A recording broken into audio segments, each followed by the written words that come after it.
Okay, so how many times in your life have you been told, hey, you just think too much, or you're totally overanalyzing this? If you're tuning into this explainer, I'm guessing it's a lot. Look, if your brain feels like it's literally always running in overdrive, we're going to completely shift your perspective today. Modern psychology tells a vastly different story about what is actually going on in your head, and by the end of our time together, you will never look at your overthinking mind the same way again. You know the exact phrase I'm talking about. You think too much. Seriously, just relax. Maybe it was a teacher who said it, a friend, or, a parent. And somewhere along the line, you probably started to believe them. You might have even started treating your own mind like it's some sort of burden, feeling like this neurotic tendency was a massive flaw you just needed to silence, suppress, or somehow fix. Well, let's actually dive right into this paradox, because there is a massive, and I mean massive, difference between just spinning your wheels with unproductive worry and actually engaging in deep analytical processing. What most people casually brush off as overthinking is very often just your brain running at a much higher level of complexity than the average person's mind can even reach. And guess what? The science absolutely backs this up.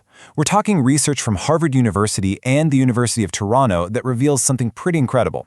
They found that people who report high levels of mental rumination, constant analysis, and deep thinking, well, they consistently score higher on cognitive ability tests. Not lower, higher. Your overthinking isn't a flaw, guys. It is a measurable cognitive advantage. You don't have a problem here. You have a highly tuned ability. All right, let's look at exactly how this plays out. Section 1, Perception and Inquiry, recovering signs 1 and 2. Sign number 1 is that you see patterns that everyone else completely overlooks. You know that weird gut feeling you get when you walk into a room and just instantly sense something is off? It's not because of obvious evidence. It's a tiny shift in tone or a subtle change in posture. Look, this isn't anxiety. This is pattern recognition. It's a highly advanced function of your prefrontal cortex picking up on hidden cues. Psychologists call it hypervigilance to social cues, and it's a major indicator of above-average intelligence. Let's put this into perspective with everyday behavior. When an average mind enters a room, it pretty much takes the situation at face value, right? But the analytical mind, it immediately sees an entire system. It's processing the second and third layers of what's happening. And when receiving information, an average person just kind of absorbs it. But the analytical mind interrogates it. It cross-references the data and immediately asks, wait, why? Which naturally brings us to sign number 2. And honestly, a question you probably get asked all the time. Why do you question things that most people just easily accept? You don't just blindly believe information, you process it. You ask, how does that work? What if that premise is completely wrong? I know this probably drives the people around you crazy, but let me validate this for you right now. This quote-unquote annoying habit, it's actually the absolute clearest marker of critical intelligence. So the crucial takeaway here is that your interrogating mind isn't just you being difficult. Cognitive science actually proves it's highly effective at problem solving. People who naturally challenge assumptions are way more likely to solve complex problems. They frequently catch glaring errors that everyone else completely misses, and because of that, they consistently arrive at much more accurate conclusions. And history gives us some amazing examples of genius being totally mislabeled in real time. Think about it. Back in the 1850s, Charles Darwin was basically told he was overthinking a simple observation about birds. In the 1890s, Nikola Tesla was considered straight up unstable by his peers. And in the 1910s, Albert Einstein himself was dismissed as obsessive. The world's greatest minds were consistently accused of thinking too much. Moving right along to Section 2, Internal Processing. Let's take a look at signs 3 and 4 dealing with emotions and social dynamics. Sign number 3 is that you experience emotions at a depth most people just don't reach. You don't just hear bad news, you feel it, usually for days. But here's the fascinating part. Research from UC Berkeley's Greater Good Science Center found that high emotional sensitivity connects directly to cognitive flexibility, meaning your ability to juggle multiple complex ideas at once uses the exact same neural pathways as your deep emotional processing. Feeling things intensely is not a weakness. It's literal proof of a highly sophisticated processing system. And this deep emotional processing leads perfectly into sign number 4, answering a question that probably exhausts you to even think about. Why do you constantly replay conversations long after they're over? We've all been there, right?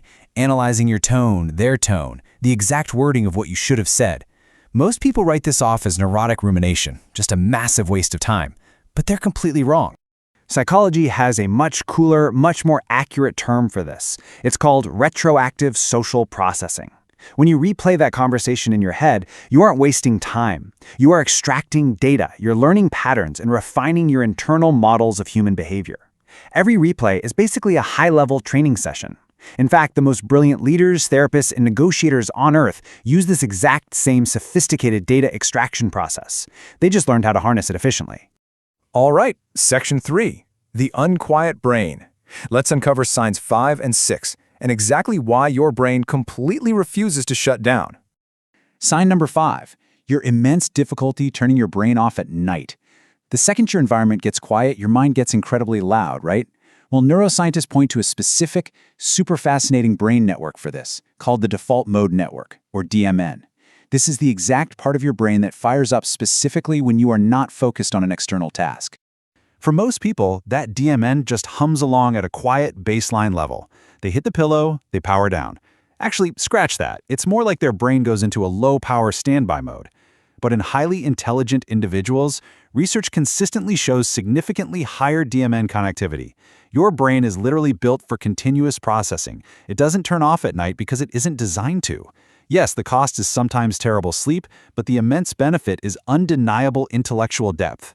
If you've ever woken up with a sudden aha answer to a problem, yep, that's your high-functioning DMN doing the heavy lifting while you rested. And that constant, unrelenting need for depth brings us to sign number 6.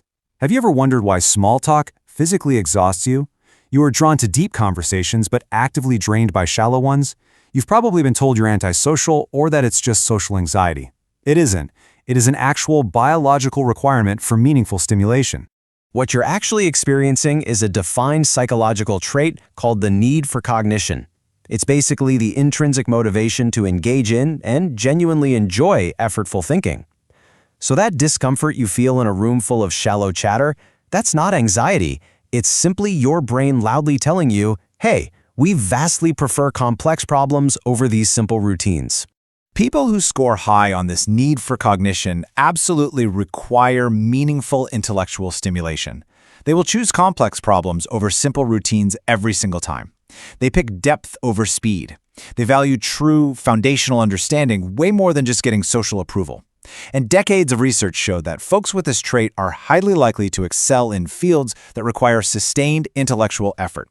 You are quite literally built for different, deeper conversations. Which brings us to Section 4. Your mind is not broken. This is the empowering truth behind everything we've explored today.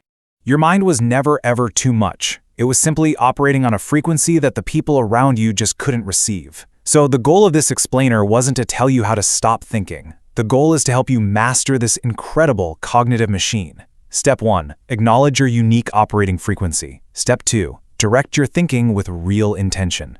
Step 3. Apply your focus with purpose. And finally, Step 4. Process your deep emotions and thoughts without all that heavy self-judgment. I want to leave you with this final thought to chew on. The world's most impactful people were not calm. They were focused. So the next time someone casually tells you that you think too much, remember what we unpacked today. You're overthinking? That's your greatest intellectual asset. Don't silence it. Harness it. Thank you so much for joining me for this explainer. And hey, keep questioning everything.